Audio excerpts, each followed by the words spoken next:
Hi, this is BJ Hathaway here in Augusta, Georgia at Augusta Golf Instruction. So in this video we're going to study the specifics of Mr. Hogan's left knee in the golf swing.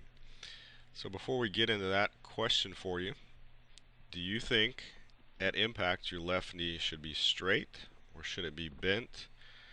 And if you could make a mistake in either direction, should your left knee be too straight before impact, or should it be bent too long through impact? So something to consider as we look at Mr. Hogan's swing. Alright, so we're going to show you several different views, video and our model here, 3D model. So we'll start on the right with the actual video. We'll see pretty standard knee action. Left knee goes out towards the ball in the backswing, and as he starts down, as the left arm is about parallel to the ground, both knees return to their original address look, and then by the time he gets to impact, it's going to appear that his left knee goes back behind him. So we're going to see, does that really happen, or is that just an illusion from video? So pretty standard there.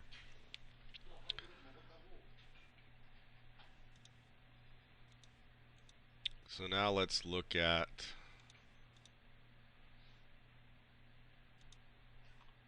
some different views of the left knee. So bending towards the ball in the backswing,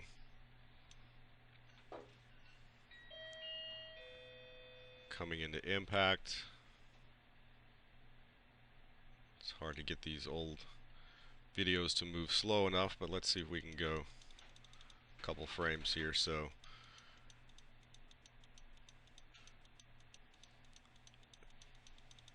just about at impact here, and left knee is not locked up. And we've got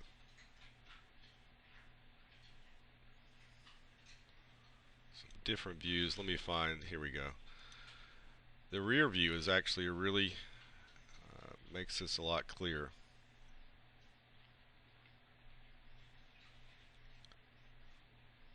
So from this view we can see that not only does the left knee move in towards the ball, but also in towards the center of the stance, which is normal.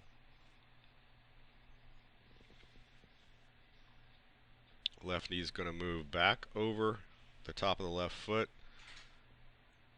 then pretty much right here, give or take, is impact. So when you see him in this look, there's no way that his left knee is straight at this point. So it's definitely not straight at impact, but let's go a little further.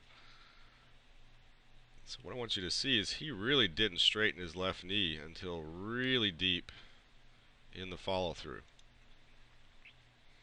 And that's why I like to use that view. Here's a different one. I believe this is from '67.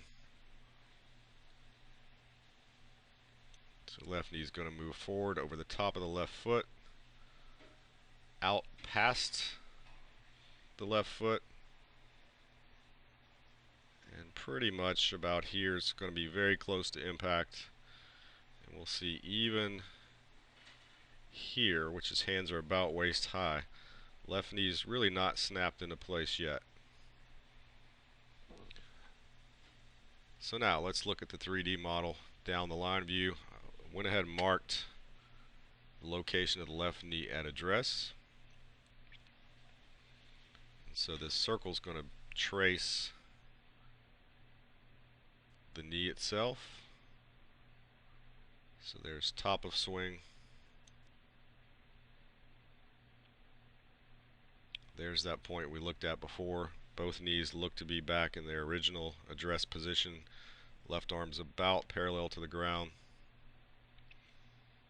There's what I wanted you to see from this view, is the left knee is actually moving behind where it was at address, and it's actually making a circle around to his left.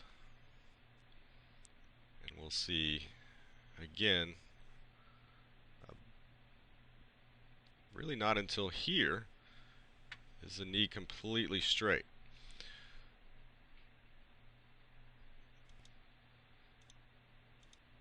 So now let's go find our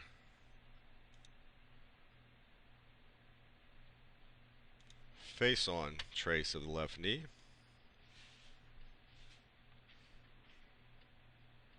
In towards the ball.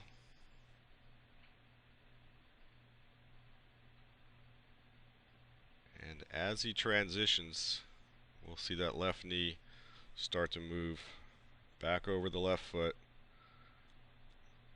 And then here's where we saw the other view. It's actually going to circle behind him, but it's still not straight.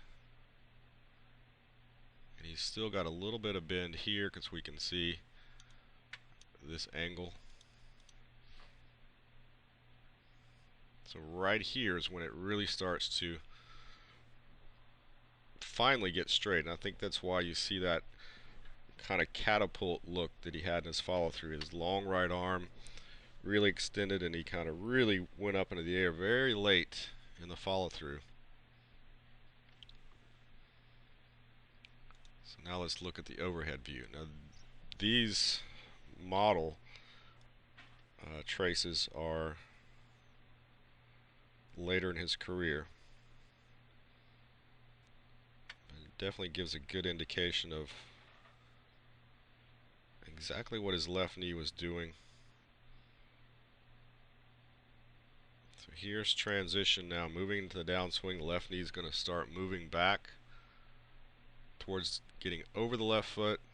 And now look at the tremendous depth of that circle that the left knee makes. And he's not even at impact until now.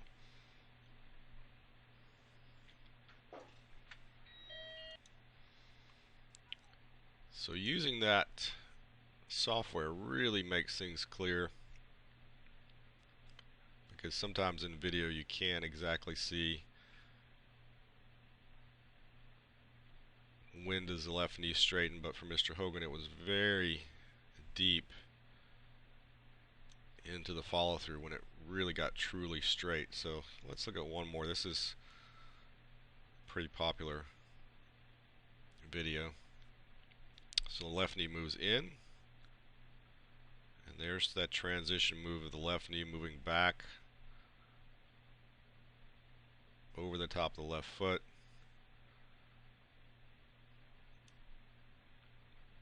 And there's that kind of classic Hogan look in the follow-through.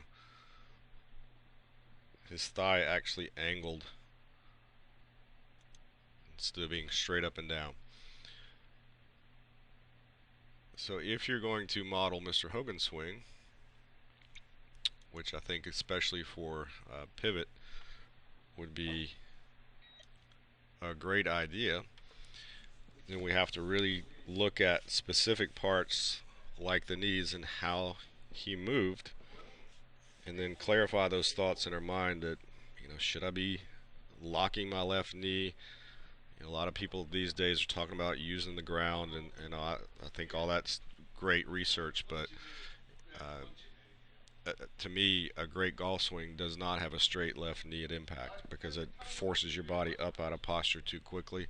Mr. Hogan didn't do it, and now we got some better proof and some really good examples to watch. So hope this was helpful. Give this a thumbs up on YouTube, and thanks for watching.